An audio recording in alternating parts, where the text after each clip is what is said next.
틱장애. 이걸 그냥 단순한 행동 문제라고만 생각하시나요? 어쩌면 이건 우리 뇌 속에서 벌어지고 있는 아주 복잡한 퍼즐일지도 모릅니다.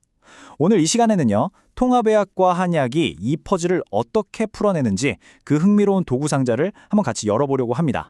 자, 바로 이 질문입니다. 만약 틱이 균형을 찾으려는 뇌가 보내는 신호라면 어떠세요? 관점이 확 바뀌죠?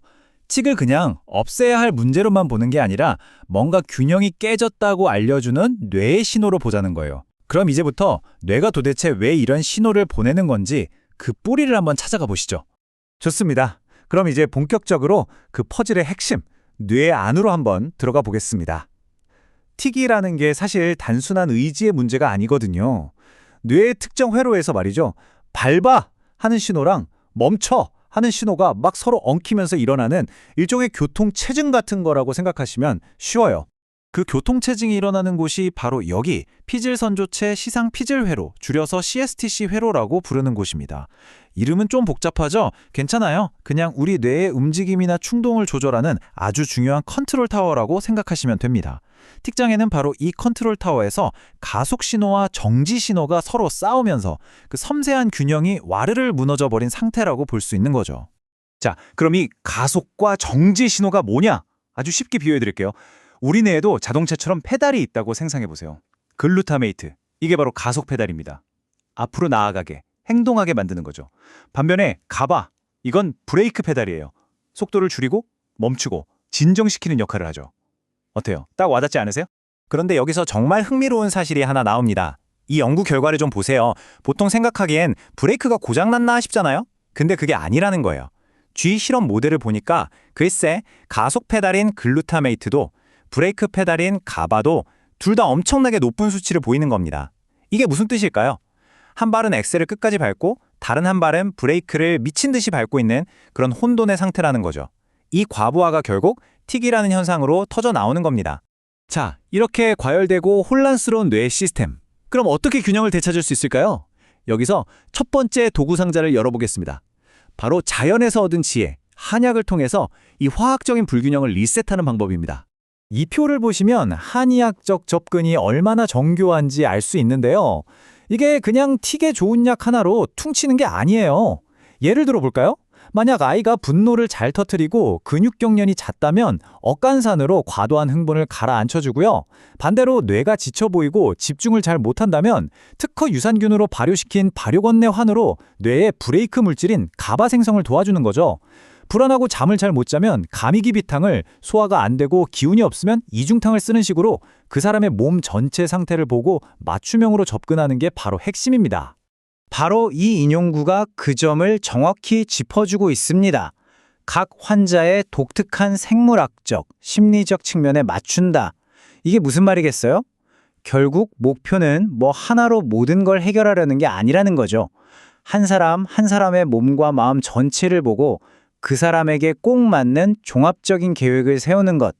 이게 바로 현대의료가 지향하는 바이기도 하고요.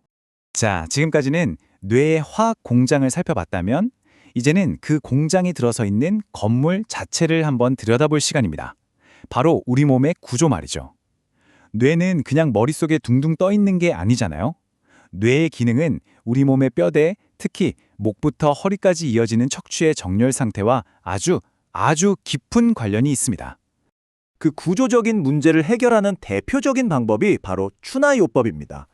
과정을 보면 간단해요. 먼저 전문가가 손으로 척추, 특히 뇌와 바로 연결되는 목뼈의 미세한 틀어짐을 찾아냅니다. 그리고 아주 부드러운 기술로 그 정렬을 바로 잡아주죠.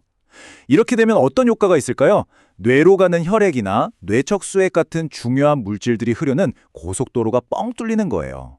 신경에 가해지던 물리적인 압박이 줄어드니까 몸 전체가 편안해지는 거고요. 여기서 한 걸음 더 나아가서 아예 뇌와 척수를 둘러싸고 있는 물의 흐름에 집중하는 치료도 있습니다. 바로 두개천골요법, CST라고 하는데요. 이건 정말 미세한 접근이에요.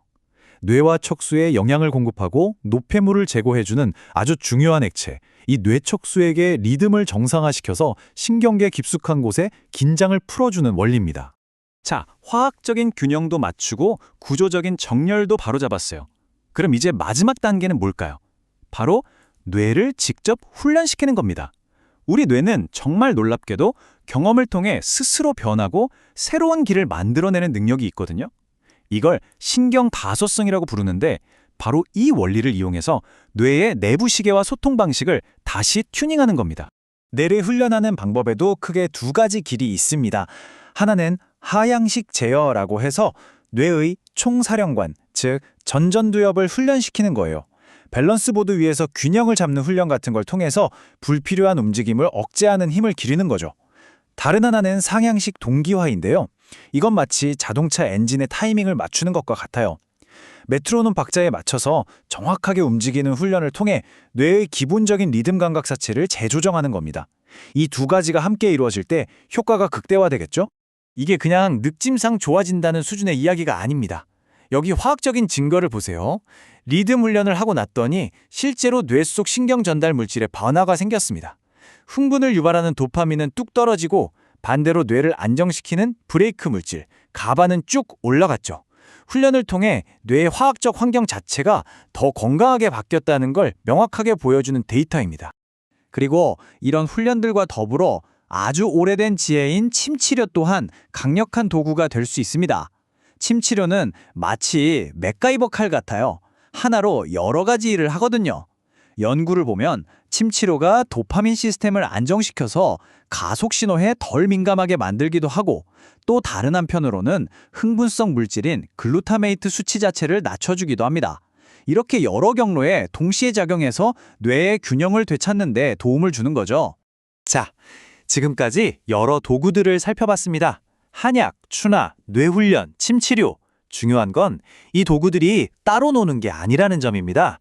각각의 도구도 물론 효과가 있지만 이 모든 것들이 한 사람을 위해 그 사람에게 맞게 하나의 잘 짜인 계획 안에서 통합적으로 사용될 때 정말 강력한 시너지를 낼 수 있는 거죠. 결국 이런 다학제적 접근이 필요한 겁니다. 신경화학적 균형을 위한 한약치료, 몸의 구조를 바로잡는 추나와 두개청골요법, 신경전달 물질을 조절하는 침치료, 여기에 더해서 감각 처리 능력을 키우는 감각통합치료, 뇌파를 안정시키는 뉴로피드백, 그리고 스스로 조절하는 기술을 배우는 인지행동치료까지 이 모든 것을 아우르는 포괄적인 도구함을 만드는 것, 이것이 바로 뇌의 퍼즐을 푸는 가장 현명한 방법일 겁니다. 자, 오늘 이야기는 이 질문을 여러분께 던지면서 마무리하려고 합니다.